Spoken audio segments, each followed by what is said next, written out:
आज ही Doubtnut app download करें। Doubtnut पर होगा अब आपके सभी मैथ्स, केमिस्ट्री, फिजिक्स और बायोलॉजी डाउट्स का सफाया। बस अपने क्वेश्चन की फोटो खींचो, उसे क्रॉप करो और तुरंत वीडियो सोल्यूशन पाओ। Download now.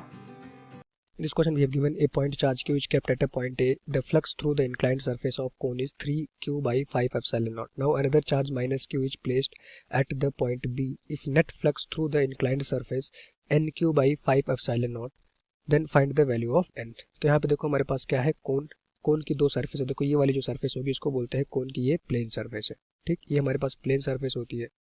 दूसरा हमारे पास जो ये साइड वाली सरफेस है वो इंक्लाइंड सरफेस होती है। ये वाली जो सरफेस होगी कोन की, ये हमारे पास इंक्लाइंड सरफेस होगी।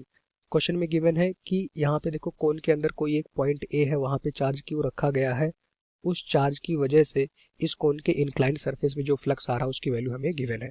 तो सबसे पहली बात, अभी बी वाले पॉइंट पे जो चार्ज रखा है उसको भूल जाइए। यहाँ पे कोन के अंदर पॉइंट ए है जिसपे एक चार्ज रखा गया है कैपिटल क्यू। इस चार्ज की वजह से इस कोन से फ्लक्स बाहर आएगा, क्योंकि ये कोन हमारा क्या हो जाएगा, एक क्लोज लूप हो जाएगा। इस क्लोज बाउंड्री के अंदर एक चार्ज क्यू रखा गया है, तो इस क्लोज बाउंड्री से फ्लक्स बाहर आएगा। तो मान लेते हैं कि इस चार्ज क्यू की वजह से जो प्लेन सरफेस से फ्लक्स बाहर आया उसकी वैल्यू कितनी है, φ1, और जो इंक्लाइंड सरफेस से फ्लक्स बाहर आया उसकी वैल्यू कितनी है, φ2। तो टोटल फ्लक्स मैं अगर लिखूंगा तो यहाँ से मैं लिख सकता हूँ flux due to charge Q at point A. Point A पे जो चार्ज रखा गया था उसकी वजह से इस कोन से जो टोटल फ्लक्स बाहर आएगा उसकी वैल्यू कितनी हो जाएगी। देखो टोटल फ्लक्स कितना हो जाएगा, φ1 प्लस φ2 इज इक्वल्स टू। अब आप देखो किसी भी क्लोज बाउंड्री के अंदर अगर चार्ज रखा होता है तो उस बाउंड्री से जो फ्लक्स बाहर आएगा उसकी वैल्यू कितनी हो जाएगी, बाउंड्री के अंदर टोटल चार्ज कितना है, Q divided by epsilon not हो जाएगा। ए φ1 क्या था, φ1 वो फ्लक्स था जो इस प्लेन कोन के प्लेन सरफेस से बाहर आ रहा था। φ2 क्या था, φ2 वो फ्लक्स था जो इस कोन के इंक्लाइंड सरफेस से बाहर आ रहा था due to charge present at point A. तो क्वेश्चन में गिवन है जो इस इंक्लाइंड सरफेस से फ्लक्स बाहर आ रहा था उसको मैंने φ2 मान रखा, उसकी वैल्यू गिवन है 3q divided by 5 epsilon not. तो φ2 की वैल्यू यहाँ पे पुट कर दोगे तो यहाँ पे देखो आ जाएगा φ1 is equals to q upon epsilon not minus φ2 की वैल्यू गिवन है 3q divided by 5 epsilon not. तो यहाँ से देखो जो पॉइंट ए पे चार्ज कैपिटल क्यू रखा गया था उस चार्ज की वजह से कोन के प्लेन सरफेस पे जो फ्लक्स आ रहा था φ1 उसकी वैल्यू मैंने कैलकुलेट कर ली। अब मैं क्या देखूंगा कि सेम कहा जा रहा है कि ऐसे ही पॉइंट बी है जो अभी देखो क्या है, इस कोन के आउट है, बाहर है। जो पॉइंट बी है देखो कोन के बाहर है, इस प्लेन सरफेस से देखो कोन के प्लेन सरफेस से सेम हाइट एच पे रखा गया है, और पॉइंट ए भी देखो कोन के प्लेन सरफेस से एच हाइट कोन के अंदर था। अब यहाँ पे इस पॉइंट बी पे चार्ज माइनस क्यू रखा जाता है, तो क्वेश्चन में कहा जा रहा है कि इस चार्ज के रखने की वजह से इंक्लाइंड जो सरफेस थी उससे नेट फ्लक्स जो बाहर आएगा उसकी वैल्यू हमें बाई 5 एप्सिलॉन नॉट। तो यहाँ पे एन की वैल्यू हमें फाइंड आउट करनी थी।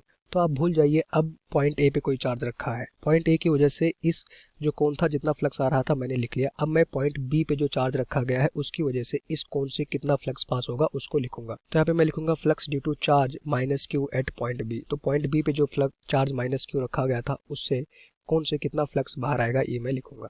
तो मान लेता हूँ कि पॉइंट बी पे जो चार्ज रखा गया था उससे इस कोन के प्लेन सरफेस से जो फ्लक्स बाहर आ रहा था वो कितना है, φ1 डैश। इसी तरह से पॉइंट बी पे जो चार्ज रखा गया था उस चार्ज की वजह से कोन के इंक्लाइंड सरफेस से जो फ्लक्स आ रहा था उसको मैं φ2 डैश मान लेता हूँ। इसकी वैल्यू कितनी हो जाएगी, q upon epsilon not. But क्या ये जो पॉइंट बी चार्ज है पॉइंट बी पे जो चार्ज रखा गया है क्या ये कोन के अंदर है, नहीं, ये हमारे पास देखो आउट है, कोई भी क्लोज बाउंड्री के अंदर नहीं है। तो q की वैल्यू कितनी हो जाएगी, 0 बाई एप्सिलॉन नॉट। तो पूरा टर्म हो जाएगा 0। हमेशा याद रखना जब किसी भी क्लोज बाउंड्री के अंदर चार्ज आता है, लेट से क्यू चार्ज रखा होगा, तो उससे पास होने वाला फ्लक्स क्या होगा, Q in upon epsilon not. इस क्लोज बाउंड्री के अंदर total charge by epsilon not time होता है। अब जो पॉइंट बी था वो किसी भी क्लोज बाउंड्री के अंदर नहीं है, तो यहाँ पे देखो क्यू अपॉन एप्सिलॉन नॉट की वैल्यू 0 हो जाएगी। अब यहाँ से अगर मैं पास करूँ पॉइंट बी पे जो चार्ज रखा गया था क्यू, उसकी वजह से इस कोन के इंक्लाइंड सरफेस से जो फ्लक्स बाहर आएगा φ2 डैश इक्वल्स टू कितना हो जाएगा, माइनस φ1 डैश। मतलब ये नेगेटिव साइन ये बता रहा है एक फ्लक्स अंदर आएगा एक फ्लक्स बाहर जाएगा, और दोनों प्लेन जो एक प्लेन सरफेस है और इंक्लाइंड सरफेस है दोनों पे फ्लक्स सेम आएगा due to charge at point B. अब यहाँ से देखो जो φ1 डैश की वैल्यू होगी वो φ1 के बराबर होगा। क्यों φ1 के बराबर होगा, φ1 क्या था, जो पॉइंट ए पे चार्ज रखा गया था उससे प्लेन सरफेस से जो फ्लक्स पास कर रहा था। अब पॉइंट बी पे जो चार्ज रखा गया है उससे जो प्लेन सरफेस से फ्लक्स पास करेगा φ1 डैश, वो φ1 के बराबर ही होगा, क्योंकि चार्ज का जो मैग्नीट्यूड है देखो सेम क्यू है, और ये जो चार्ज देखो इस प्लेन सरफेस से h हाइट ऊपर रखा गया है। तो हम कह सकते हैं कि जो φ1 डैश होगा due to charge at minus charge minus Q present at point B, उसकी वजह से जो इस कोन के प्लेन सरफेस से फ्लक्स आएगा वो बराबर होगा फ्लक्स किसके, पॉइंट ए पे जो चार्ज रखा गया था उसकी वजह से जो प्लेन सरफेस से फ्लक्स बाहर आ रहा था। तो phi two dash equals to मैं लिखूंगा माइनस फाई वन डैश की जगह पे मैं वैल्यू लिख सकता हूँ, देखो फाई वन के बराबर हो जाएगा। तो फाई वन की वैल्यू यहाँ पे कितनी है, Q by epsilon not, bracket के अंदर में डाल देता हूँ, माइनस यहाँ पे कितना हो जाएगा 3 क्यू बाई 5 एप्सिलॉन नॉट, ये वैल्यू आ गई।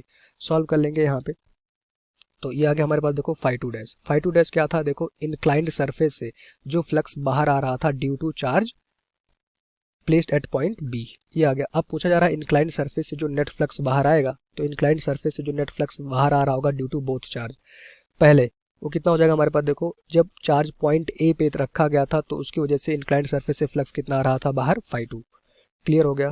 प्लस देखो जब चार्ज पॉइंट बी पे रखा गया तो उसकी वजह से जो इस इंक्लाइंड सरफेस से फ्लक्स बाहर आ रहा था वो कितना हमारे पास, देखो फाई टू डैश, और फाई टू डैश की वैल्यू मैं यहाँ पे कैलकुलेट कर चुका हूँ। तो टोटल फ्लक्स कितना हो जाएगा, phi two plus phi two dash.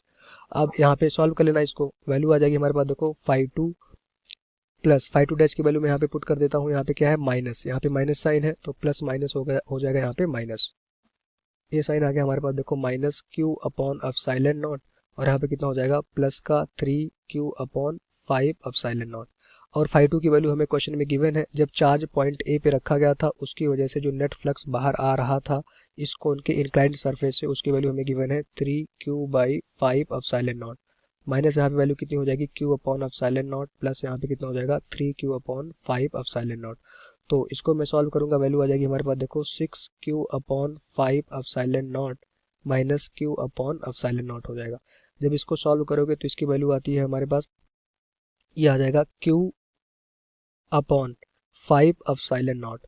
तो टोटल नेट फ्लक्स जो इंक्लाइंड सरफेस से, कोन के इंक्लाइंड सरफेस से बाहर आ रहा होगा उसकी वैल्यू कितनी हो जाएगी, क्यू अपॉन 5 एप्सिलॉन नॉट।